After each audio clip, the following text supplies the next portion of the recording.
Assalamualaikum warahmatullahi wabarakatuh. Yang terhormat Bapak Muhammad Lutfi SE MSI selaku dosen pengampu mata kuliah Auditing 2 dan teman-teman semua yang telah menyimak video ini. Sebelumnya, perkenalkan nama saya Yoga Adit Ramadhani dengan nomor NPM 2021004 dari program studi akuntansi. Di sini, saya akan menjelaskan kembali yaitu mengenai bab yang telah dipresentasikan oleh kelompok saya, yaitu bab 4 dari bab 10. Langsung saja materi pertama akan saya sampaikan. Bab 4, pemeriksaan ekuitas. Yang pertama, pengertian sifat dan contoh dari ekuitas.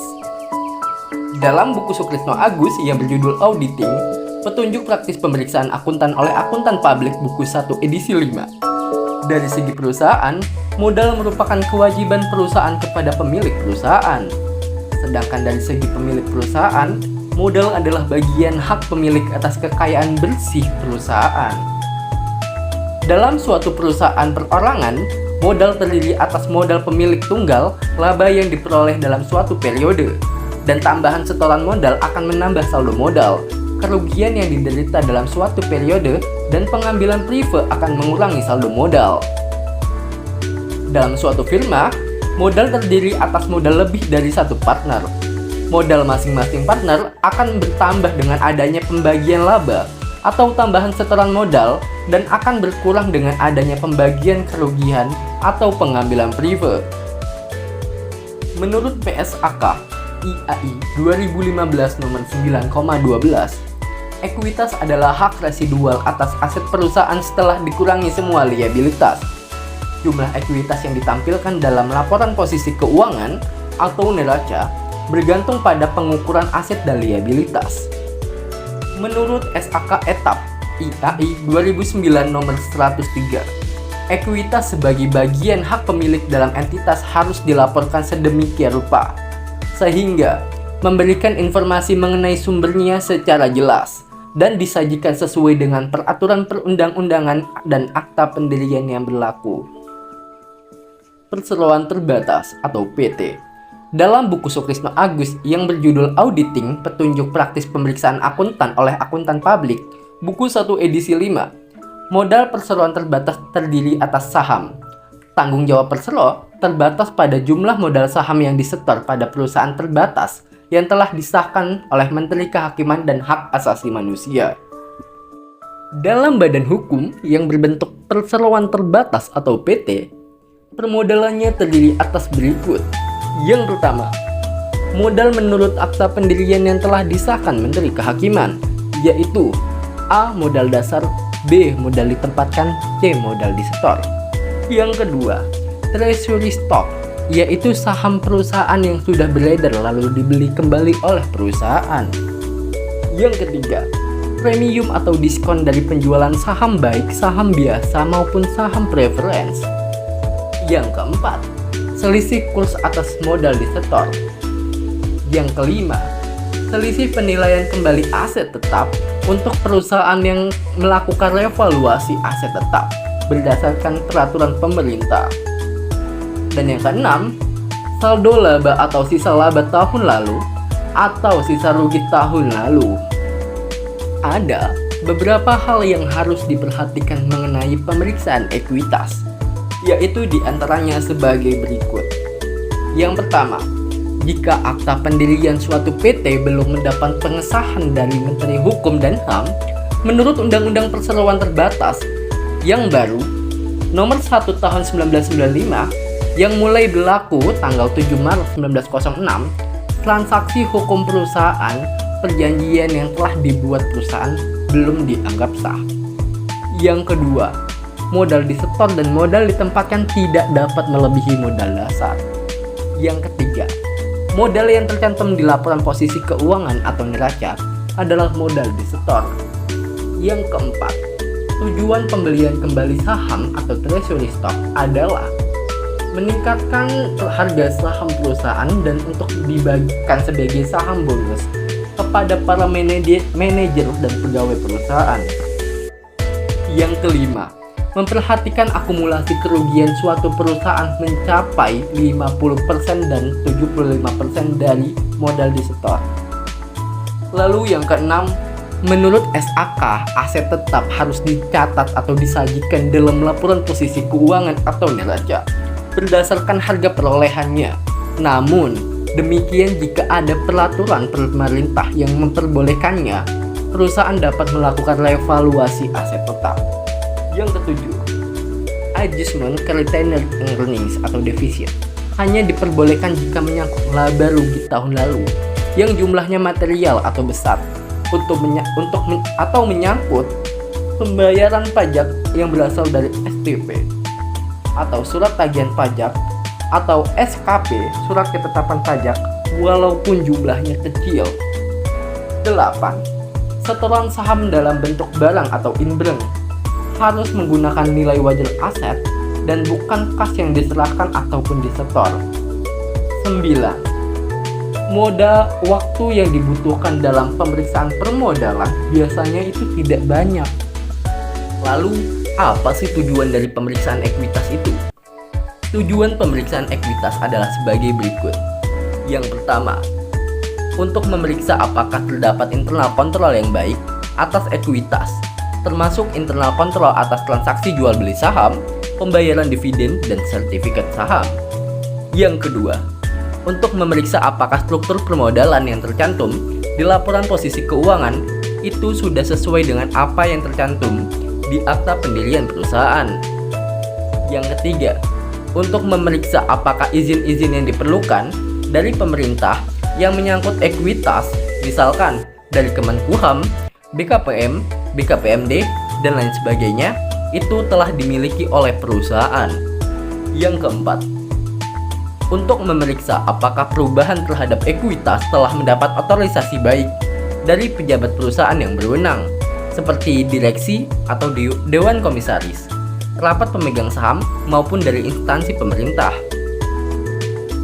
Yang kelima, untuk memeriksa apakah setiap perubahan pada retained earnings atau accumulated losses didukung oleh bukti-bukti yang sah. Keenam, untuk memeriksa apakah penyajian ekuitas di neraca sesuai dengan prinsip akuntansi yang berlaku umum di Indonesia, yaitu SAK, dan hal-hal penting sudah diungkapkan dalam catatan atas laporan keuangan. Audit prosedur yang disarankan dalam buku Sukrisno Agus yang berjudul Auditing Petunjuk Praktis Pemeriksaan Akuntan oleh Akuntan Publik, buku 1 edisi 5. Yang pertama, pelajari dan evaluasi internal kontrol atas permodalan dan transaksi jual beli saham. Yang kedua, minta salinan kopi dari akta pendirian, SK pengesahan Menteri Hukum dan HAM, SK BKPM atau BKPMD, SK Bapepam atau LK, SK Presiden untuk disimpan dalam permanen file. Yang ketiga, cocokkan data yang ada dalam akta pendirian tersebut dengan modal yang tercantum di laporan posisi keuangan dan penjelasan dalam catatan atas laporan keuangan.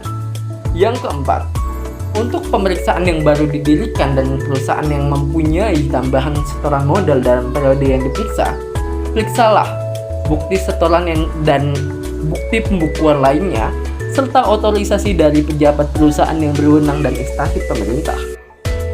Yang kelima, jelaskan dalam kertas kerja pemeriksaan, yaitu berapa modal dasar, modal ditempatkan, modal disetor, serta premium dan diskon dari penjualan saham, jenis saham dan rincian pemegang saham. Dan yang terakhir, periksa dokumen pendukung dari setiap perubahan dalam perkiraan retained earnings atau defisit untuk mengetahui apakah perubahan tersebut sudah diotorisasi oleh pejabat perusahaan yang berwenang dan apakah adjustment ke retained earnings atau defisit memang reasonable dan jumlahnya cukup material. Lalu, yang terakhir tentunya, yaitu kesimpulan dari bab 4, pemeriksaan ekuitas. Berdasarkan hasil pembahasan yang telah saya paparkan, maka saya tarik kesimpulan bahwasannya ekuitas adalah hak residual atas aset perusahaan setelah dikurangi liabilitas. Jumlah ekuitas yang ditampilkan dalam laporan posisi keuangan itu bergantung pada pengukuran aset dan liabilitas. Ekuitas juga sebagai bagian hak pemilik dalam entitas harus dilaporkan sedemikian rupa, sehingga memberikan informasi mengenai sumbernya secara jelas dan disajikan sesuai dengan peraturan perundang-undangan dan akta pendirian yang berlaku. Modal saham juga meliputi saham preference, saham biasa, dan akun tambahan modal di setor pos modal lainnya. Bab 10. Internal Audit. Definisi internal audit. Internal audit adalah pemeriksaan yang dilakukan oleh bagian internal audit perusahaan terhadap laporan keuangan dan catatan akuntansi perusahaan maupun ketaatan terhadap kebijakan manajemen puncak yang telah ditentukan, dan ketaatan terhadap peraturan pemerintah dan ketentuan-ketentuan dari ikatan profesi yang berlaku. Menurut IIA atau Institute of Internal Auditor, audit internal adalah aktivitas independen, keyakinan objektif, dan konsultasi yang dirancang untuk menambah nilai dan meningkatkan operasi organisasi. Audit internal ini membantu organisasi mencapai tujuannya dengan melakukan pendekatan sistematis dan disiplin untuk mengevaluasi dan meningkatkan efektivitas manajemen risiko, pengendalian, dan proses tata kelola. Sedangkan menurut IIA Milton Stephen Fonoro, internal auditing adalah suatu penilaian yang dilakukan oleh pegawai perusahaan yang terlatih, mengenal ketelitian, dapat dipercayainya, efisiensi, dan kegunaan dari catatan-catatan akuntansi perusahaan, dan pengendalian intern yang terdapat dalam perusahaan. Selanjutnya, ada perbedaan antara internal audit dan external audit. Di antaranya, internal audit 1. Dilakukan oleh internal audit. 2. Karyawan organisasi. 3. Melayani manajemen organisasi. 4. Fokusnya yaitu pada kejadian masa depan dengan mengevaluasi pengendalian internal demi tercapainya tujuan organisasi. 5. Kecurangan atau fraud dalam setiap aktivitas menjadi perhatian utama. 6. Independen dalam aktivitas yang diaudit. 7. Review berkelanjutan terhadap aktivitas. 8. Internal audit tertarik pada kesalahan-kesalahan yang material maupun yang tidak material. Lalu selanjutnya pada external audit. Yang pertama, dilakukan oleh external audit. Kedua, pihak independen atau di luar organisasi. Yang ketiga, melayani pihak ketiga yang membutuhkan laporan keuangan. Keempat, fokusnya yaitu pada laporan keuangan dapat dimengerti dan akurat. Yang kelima, kecurangan tidak menjadi perhatian utama kecuali ditandai adanya salah saji dalam laporan keuangan. Yang keenam, independen antara manajemen dengan pemegang saham. Yang ketujuh, review catatan pendukung laporan keuangan secara periodik. Dan yang terakhir, external auditor hanya tertarik pada kesalahan-kesalahan yang material yang bisa mempengaruhi kewajaran laporan keuangan. Lalu, bagaimana memiliki internal audit departemen yang efektif? Beberapa hal yang harus diperhatikan agar suatu perusahaan dapat memiliki internal audit departemen yang efektif adalah sebagai berikut. Yang pertama, internal audit departemen harus mempunyai kedudukan yang independen dalam organisasi perusahaan. Lalu, internal audit departemen harus mempunyai job description. Selanjutnya, internal audit departemen harus mempunyai internal audit manual.